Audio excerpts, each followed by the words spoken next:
Le croyant, il doit être comme le palmier. Le palmier, tu sens que même s'il y a une tempête, il ne bouge pas. Donc là, on se trouve parmi les palmeraies de Médine. Et le prophète sallallahu alayhi wa sallam, il a comparé le croyant au palmier. Mathalul mu'mini mathalun nakhla ma akhadhta minha min shay nafa'ak. Donc le prophète sallallahu alayhi wa sallam, il a comparé le croyant au palmier. Ce qui te vient ou ce qui provient de lui, c'est bénéfique. Et en réalité, quand tu regardes le palmier, tu vois que c'est un arbre qui est solide. Il est ancré dans le sol. Ses branches, elles ne tombent pas.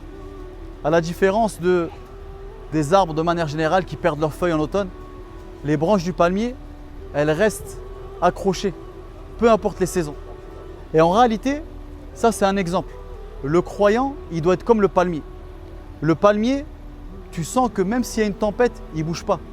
Il survit, peu importe les saisons. Il ne lui faut pas beaucoup d'eau pour justement vivre. C'est des arbres qui poussent dans des lieux arides où il ne pleut pas beaucoup. De la même manière, le croyant, il doit être semblable au palmier.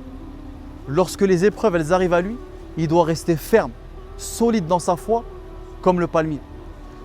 Et quand tu regardes le palmier, on a dit que le prophète il a dit que tout ce qui provient de lui est bénéfique. Et le croyant, c'est dans cet état d'esprit qu'il doit être.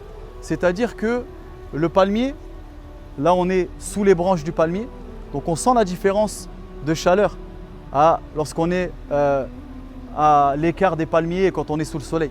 On perd en degrés. De la même manière, le palmier produit des dattes. Et parmi les dattes qu'il produit, spécifiquement à Médine, la ajwa. Cette petite date que le prophète il a dit que c'est lui qui en mange 7 chaque matin. Il sera préservé ce jour-là, contre le poison et la sorcellerie. Donc le croyant, lui-même, il doit être bénéfique. Il doit être bénéfique pour ceux qui sont autour de lui, dans sa façon de parler, dans son comportement, dans les aumônes qu'il doit faire.